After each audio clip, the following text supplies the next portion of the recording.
Hello students and welcome to LCS classes. तो आज बच्चों हम डिस्कस करने वाले हैं class 11th math chapter first set में कॉम्प्लीमेंट ऑफ ए सेट। एक सेट का कॉम्प्लीमेंट क्या होता है ये आज हम डिस्कस करेंगे। देखते हैं ध्यान से बच्चों। मान लेते हैं हमारे पास किसी पर्टिकुलर कॉन्टेस्ट में U कोई यूनिवर्सल सेट है ना, U be a universal set, U be a universal set and A be a subset of U. A क्या है? यू का कोई सबसेट है। तो ए डैश, देखो कॉम्प्लीमेंट ऑफ ए क्या होगा, उसको हम ए डैश से डिनोट करेंगे। ठीक है, तो ए डैश क्या होगा? Complement of A. Complement of A, A का कॉम्प्लीमेंट क्या होगा?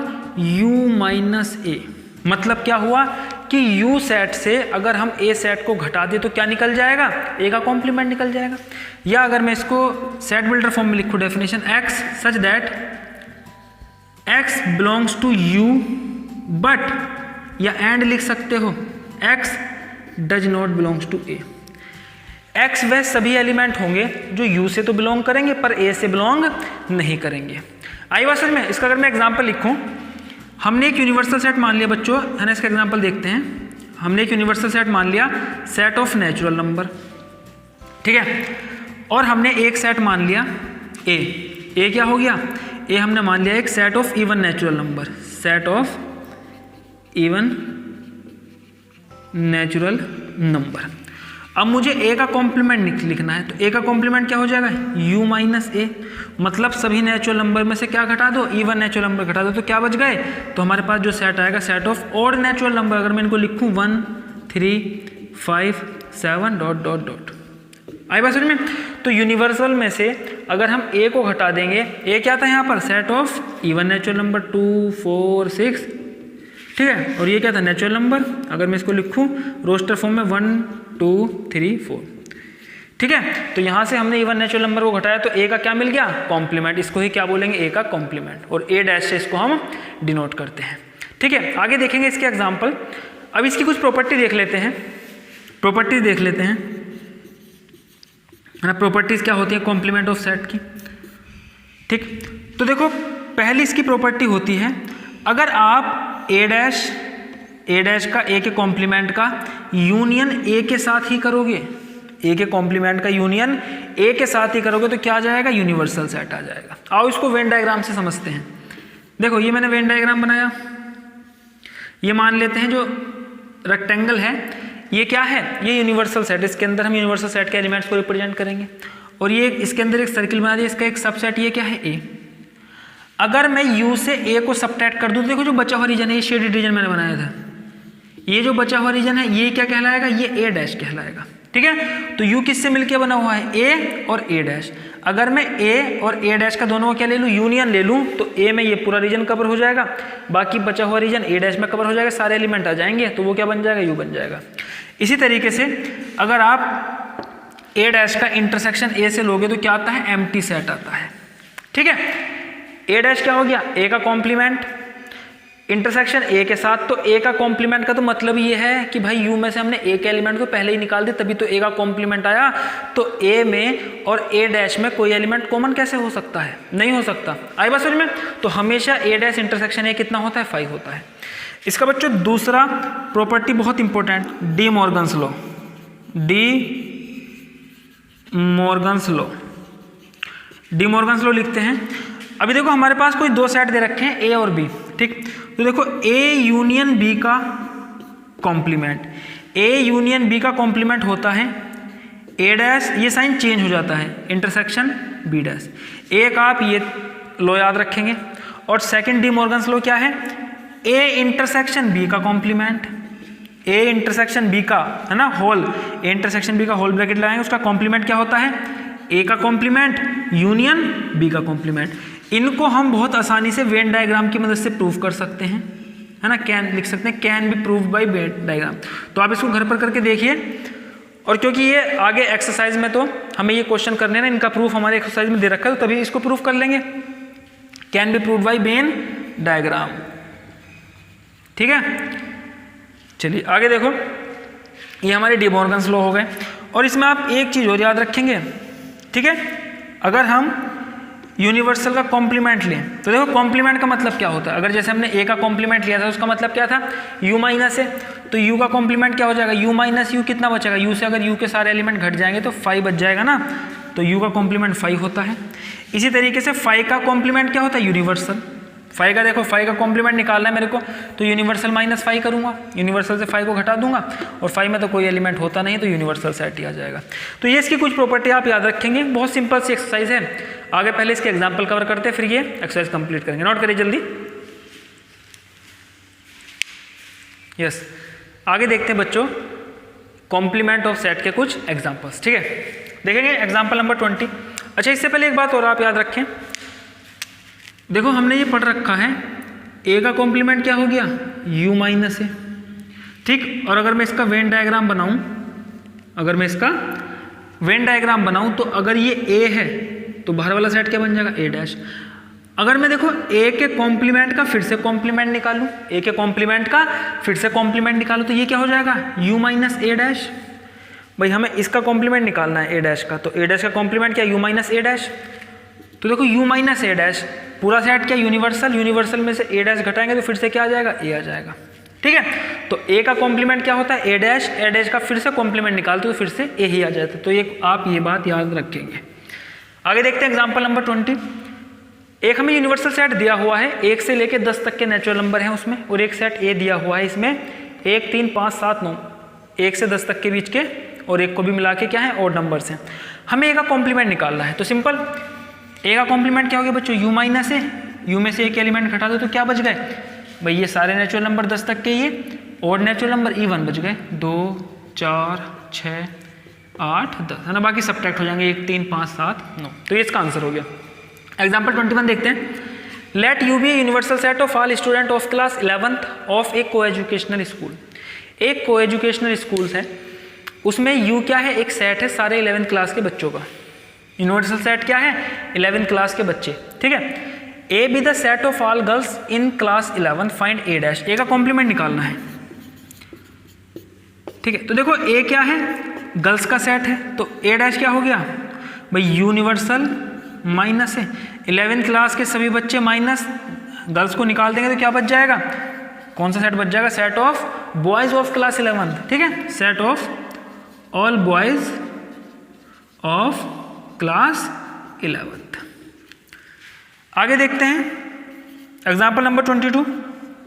यूनिवर्सल सेट दे रखा है 1 2 3 4 5 6, ए दे रखा है 2 3, बी दे रखा है 3 4 5। हमें क्या निकालना है ए डैश बी डैश, ठीक है। तो निकालते जो हमसे पूछा गया है ए का कॉम्प्लीमेंट मतलब u माइनस है, u माइनस है ना, आप इसको सीधा सीधा करना सीख लो। तो u में सीधा ये घटाओगे तो कितना बचेगा 2 और 3 खत्म कर दो 1 4 5 6 1 4 5 6। अब डिफरेंस तो पहले बहुत पढ़ ही चुके हो पिछले एक्सरसाइज में आप, और नहीं पढ़ा तो भाई एक बार वीडियो देख लो जाके, ठीक है। अब देखो b का कॉम्प्लीमेंट निकालते हैं u माइनस बी। बी में कौन कौन से एलिमेंट 3 4 5, ये 3 4 5 खत्म, बच कौन से 1 2 6 1 2 6, ठीक है। उसके बाद हमें क्या करना है अब ए डैश इंटरसेक्शन बी डैश। तो ए डैश भी निकाल लिया, इसका इंटरसेक्शन बी डैश के साथ कर लो। तो इन दोनों में कॉमन देखो ए डैश इंटरसेक्शन बी डैश में कॉमन क्या है 1 है भाई, लिख दो। 4 नहीं है 5 नहीं है 6 है, तो ये क्या आ गया इनमें कॉमन आ गया। अब हमें निकालना है ए यूनियन बी। अब ए और बी का क्या निकालेंगे यूनियन निकालेंगे। ए और बी का यूनियन कितना हो जाएगा ए यूनियन बी, सभी एलिमेंट आ जाएंगे। पहले ए के सभी एलिमेंट लिखो 2 3, और जो बच गए बी में वो लिख दो। 3 तो आ गया 4 5 रह गए 4 5। तो ये क्या आ गया बच्चों ए यूनियन बी मिल गया हमको। अब हमें देखो शो करना है डी मॉर्गन्स लॉ शो करना है ना, कौन सा वाला ए यूनियन बी का complement equal to a dash intersection b dash, ठीक। तो चलिए भैया ए यूनियन बी तो निकाल ही रखा है, इसका कॉम्प्लीमेंट निकाल दो। ए यूनियन बी का कॉम्प्लीमेंट इक्वल टू कितना है इसका कॉम्प्लीमेंट, तो यू से इसको सब्ट्रैक्ट करेंगे, तो यू से इसको सब्ट्रैक्ट करेंगे तो 1 इसमें है, इसमें नहीं है तो 1 आ जाएगा। 2 घट गया 3 4 5, क्या बचा 6 बचा। तो देखो ये प्रूफ भी हो गया ए यूनियन बी का whole dash equal to a dash intersection b dash, क्योंकि ये भी कितना है 1 6, तो इसको मैं लिख सकता हूँ equal to a dash intersection b dash. तो हैंस प्रूव्ड लिख सकते हैं, हैंस प्रूव्ड। तो ये हो गए सभी एग्जाम्पल। आगे देखते हैं क्वेश्चन, जल्दी इनको नोट करिए। आगे स्टार्ट करते हैं बच्चों एक्सरसाइज 1.5। देखते हैं इसके क्वेश्चन। पहला क्वेश्चन देखते हैं, लेट u 1 2 3 4 5 6 7 8 9, है ना, ये यूनिवर्सल सेट दे रखा है। a है 1 2 3 4, b है 2 4 6 8 और c है 3 4 5 6। ठीक है, तो देखो इसका पहला पार्ट देखते हैं। मैं a का कॉम्प्लीमेंट निकाला, a डैश कैलकुलेट करना है, तो u में से a को सब्ट्रैक्ट कर देंगे। ठीक है, तो u में देखो 1 है, a में 1 है, सब्ट्रैक्ट हो जाएगा। 2 है 2 है, 3 है 3 है, 4 है 4 है, क्या क्या नंबर बच गया, 5 6 7 8 9, ये क्या आ गया, a का कॉम्प्लीमेंट आ गया। अब देखते हैं b का कॉम्प्लीमेंट। b कितना है, 2 4 6 8, u से सब्ट्रैक्ट कर दो। 2 4 6 8 को u में 1 है, इनमें 1 नहीं है तो 1 आ जाएगा। 2 से 2 खत्म हो जाएगा, 3 बच जाएगा, 3 आ जाएगा, 4 हट जाएगा, 5 बच गया, 6 से 6 हट गया, 7 बच गया, 8 से 8 हट गया, 9 बच गया। ये क्या आ गया, b का कॉम्प्लीमेंट, मतलब यूनिवर्सल में से b को सब्ट्रैक्ट कर दो। उसके बाद a यूनियन c का कॉम्प्लीमेंट। तो देखो इसको कैलकुलेट करने के लिए पहले a यूनियन c कैलकुलेट करते हैं। a यूनियन c, यहाँ लिख रहा हूँ मैं, a यूनियन c कैलकुलेट कर लेते हैं पहले। a यूनियन c कितना होगा, a यूनियन c, इनका यूनियन लेंगे तो 1 2 3 4, है ना, सभी एलिमेंट आ जाते हैं यूनियन में, तो 1 2 3 4।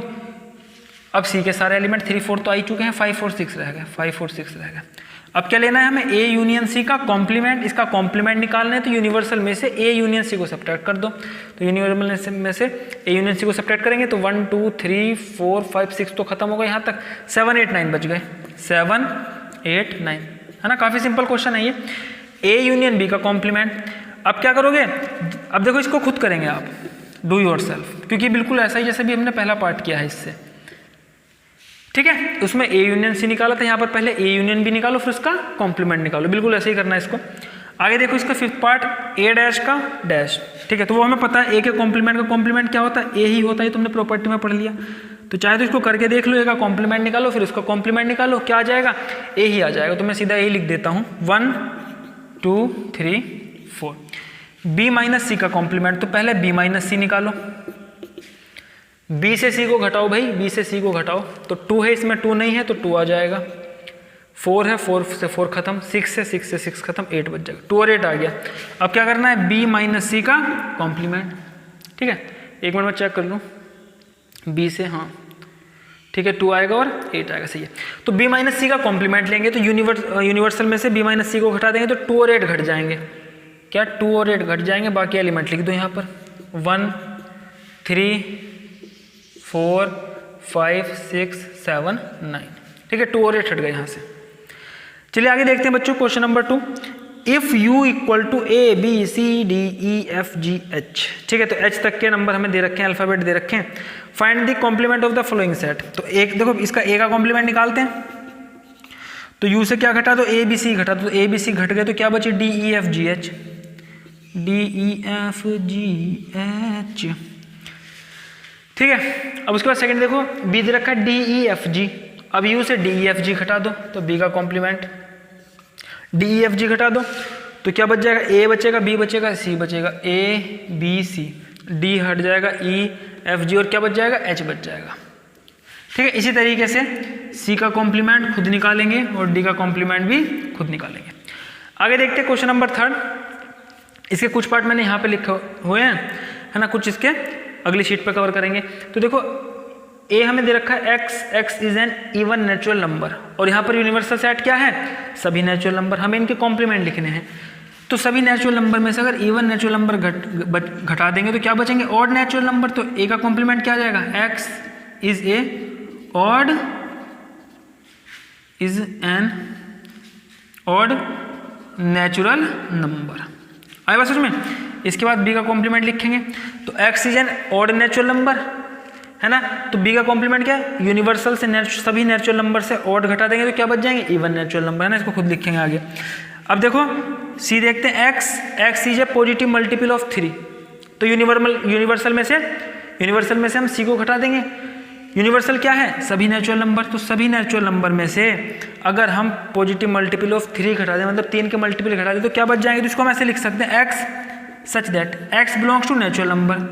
x नेचुरल नंबर तो है, बट कॉमा लगा देंगे ना, कॉमा का मतलब भी एंड होता है, x is not A multiple of 3, not a multiple of 3, मतलब ऐसे नेचुरल नंबर जो 3 के मल्टीपल ना हो वो सभी सी के किस में आएंगे, सी के कॉम्प्लीमेंट में आएंगे।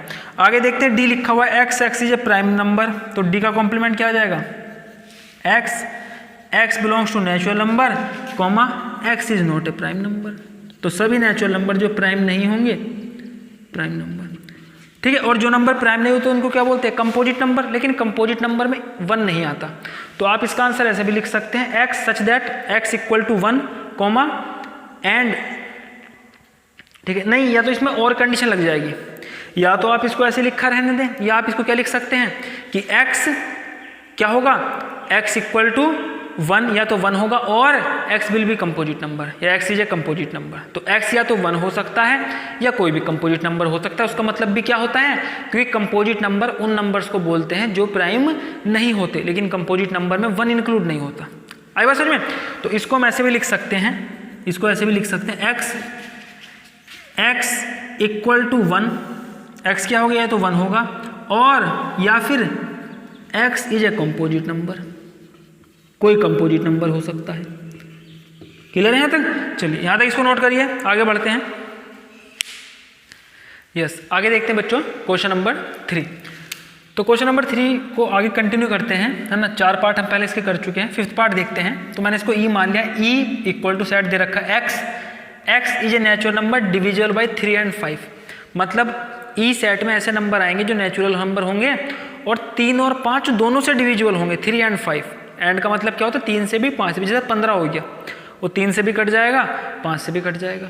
आई बात समझ में? 30 हो गया, 3 से भी कट जाएगा 5 से भी कट जाएगा, ठीक है। तो हमें क्या लिखना है, इसका कॉम्प्लीमेंट लिखना है।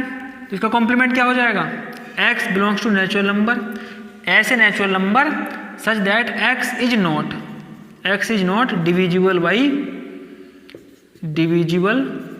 बाई 3 and 5, x 3 और 5 से डिविजिबल नहीं है, ठीक है। इसके बाद देखेंगे 6th part, f equal to x is a perfect square, x क्या है, एक परफेक्ट स्क्वायर है। परफेक्ट स्क्वायर क्या होता है, जैसे 4 हो गया, ठीक है। तो अगर मैं 4 का रूट लूँ तो क्या आएगा, मेरे पास एक नेचुरल नंबर मिलेगा या मुझे एक पॉजिटिव इंटीजर मिलेगा 2, ठीक है। तो 2 का स्क्वायर 4 है, क्योंकि 4 के अंडर रूट लेने पर क्या आ रहा है, एक नेचुरल नंबर आ रहा है, तो 4 क्या कहलाएगा, एक परफेक्ट स्क्वायर कहलाएगा। जैसे 16 हो गया, 16 का अंडर रूट लूंगा तो क्या आएगा, 4 आएगा, तो 16 क्या कहलाएगा, परफेक्ट स्क्वायर, क्योंकि इसके अंडर रूट लेने पर आप कह सकते हो क्या नेचुरल नंबर आ रहा है या पॉजिटिव इंटीजर आ रहा है ना। इसी तरीके से 9 हो गया, अंडर रूट लोगे तो 3 आएगा, ठीक है। तो 9 क्या कहलाएगा, 9 एक परफेक्ट स्क्वायर कहलाएगा, ठीक।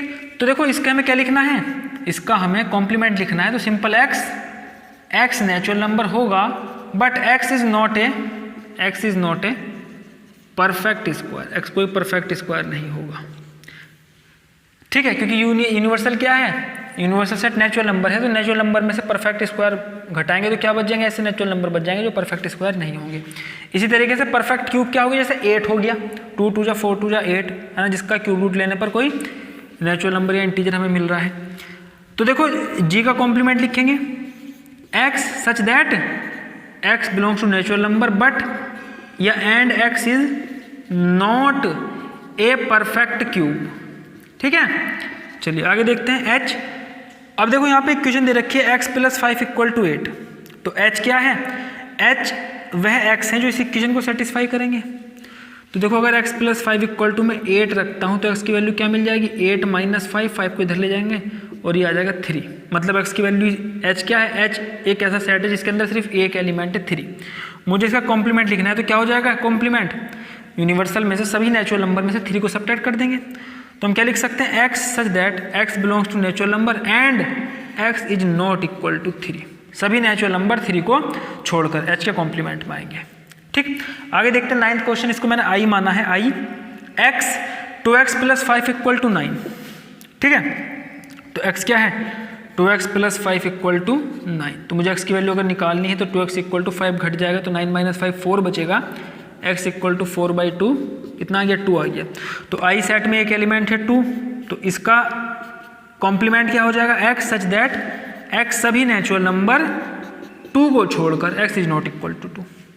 अब देखो इसका मतलब क्या है, j सेट देखिए, इसके बाद है ना 10th पार्ट देखिए, इसमें j सेट दे रखा है, x इज, ये मैंने इसको खुद मान लिया है ना, j i h मैंने अपने तरफ से इनको नाम दे दिए हैं, तो जे दे रखा है x such that x is greater than equal to 7, x 7 से बड़ा है या उससे इक्वल है।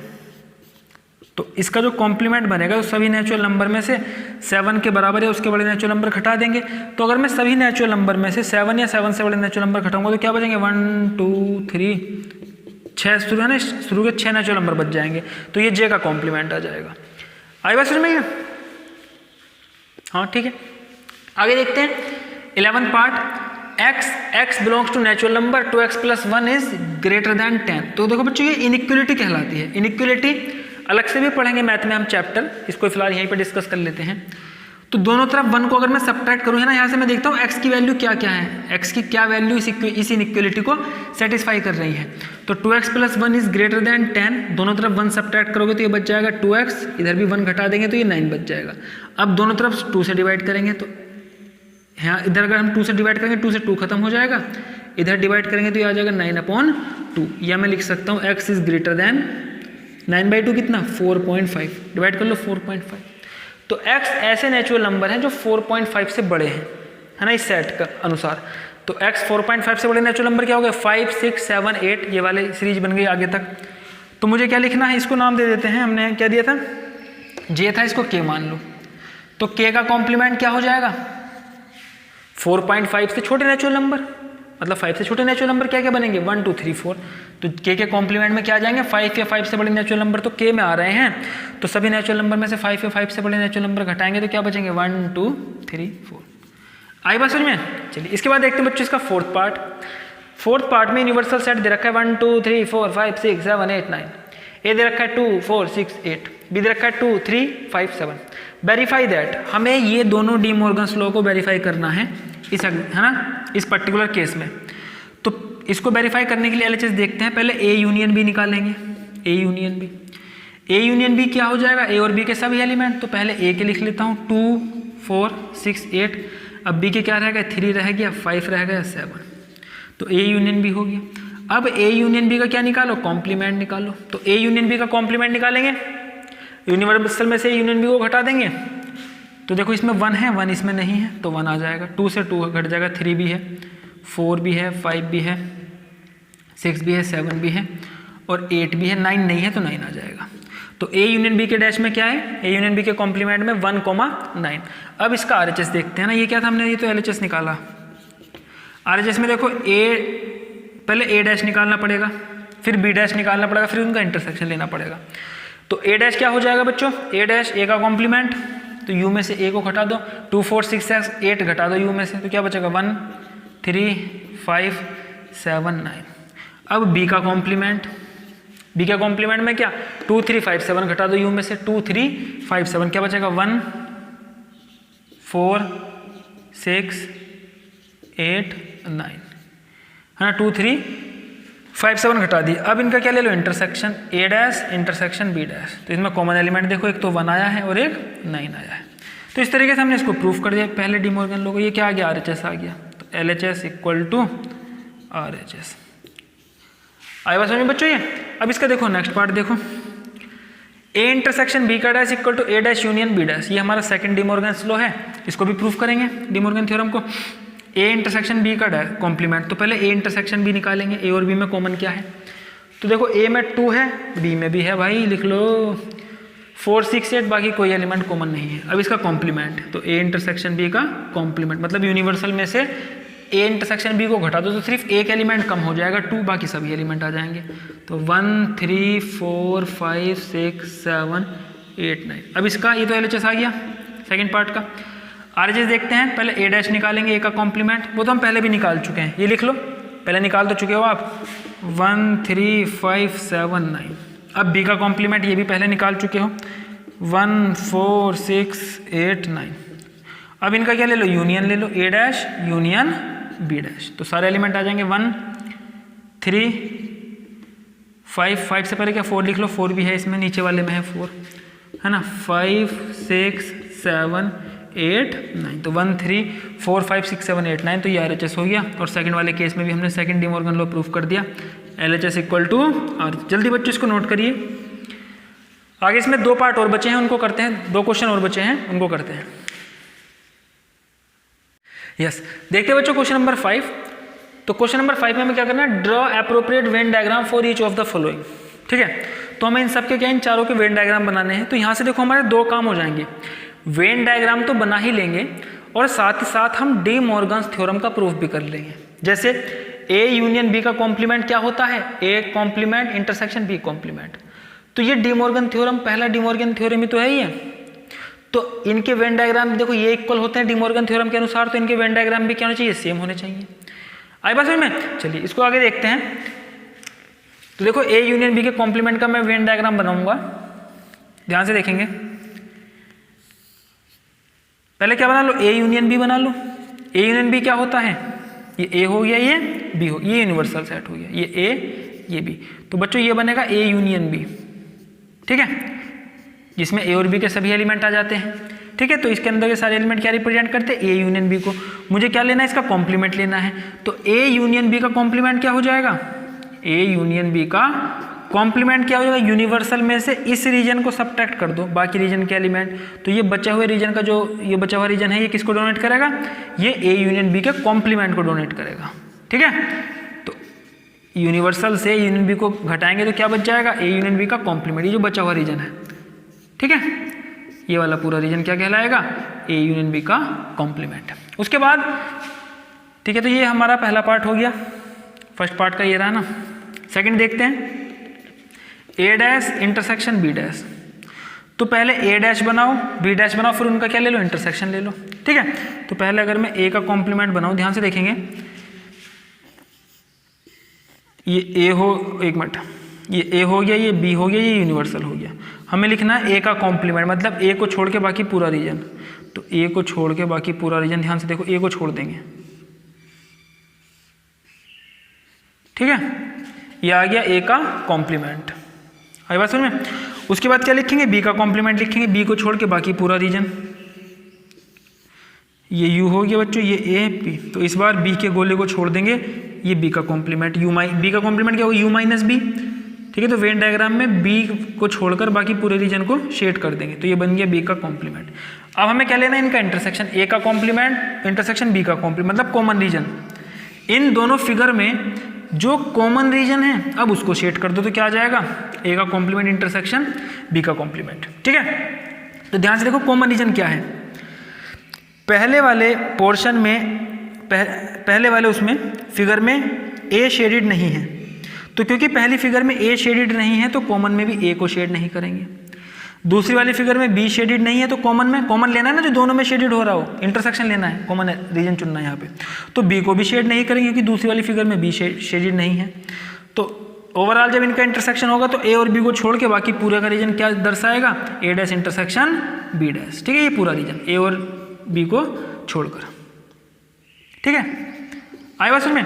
तो देखो ए यूनियन बी का डैश में भी यही रीजन छूट रहा था, बाकी सारे एलिमेंट्स आ गए थे, और ए डैश इंटरसेक्शन बी डैश में भी ये रीजन छूट रहा है, बाकी सारे एलिमेंट्स आ गए हैं बाकी इनको छोड़कर। तो देखो यहाँ से हम लिख सकते हैं ए यूनियन बी का dash equal to a dash intersection b dash, और यही प्रूफ भी होता है वेन डायग्राम की मदद से।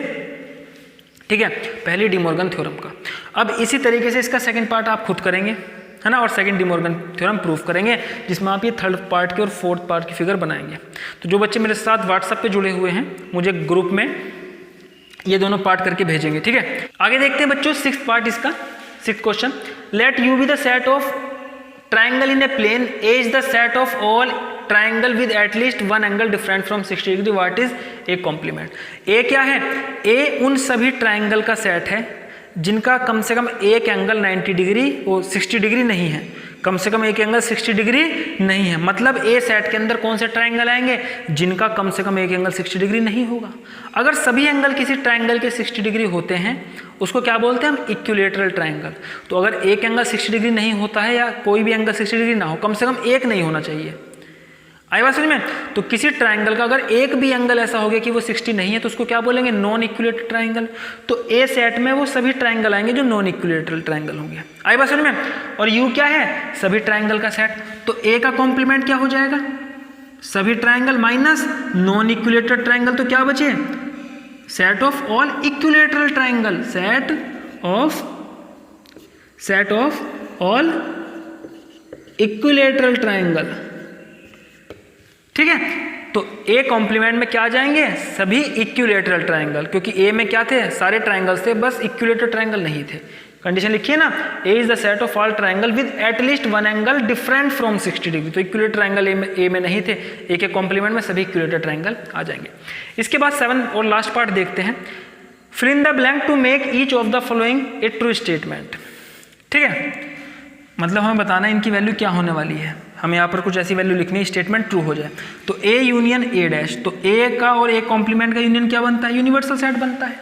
ठीक है, फाइव डैश इंटरसेक्शन ए, देखो फाइव डैश क्या हो गया, एम्प्टी सेट का कॉम्प्लीमेंट क्या हो गया, यूनिवर्सल। ये आप पढ़ चुके हो कि मैंने पहले बताया था प्रॉपर्टी में। तो फाइव डैश क्या होता है, मतलब यूनिवर्सल माइनस फाइव यूनिवर्सल ही आ जाएगा, और इसका इंटरसेक्शन ए के साथ लेंगे तो भैया यूनिवर्सल का किसी के साथ भी इंटरसेक्शन लो वही सेट बन जाता है, तो ए ही इसका आंसर हो जाएगा।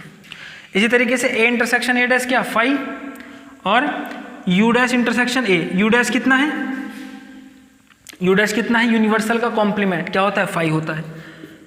यूनिवर्सल का कॉम्प्लीमेंट मतलब यूनिवर्सल माइनस यूनिवर्सल क्या आ जाएगा 5 आ जाएगा, और 5 का जब मैं इंटरसेक्शन ए के साथ लूंगा तो अगेन 5 ही आ जाएगा। ठीक है, तो बच्चों यहाँ पर एक्सरसाइज खत्म होती है। ठीक, तो अगर आपको ये वीडियो अच्छी लगी हो तो हमारे वीडियो को लाइक कीजिए, शेयर कीजिए और हमारे चैनल को सब्सक्राइब कीजिए। धन्यवाद।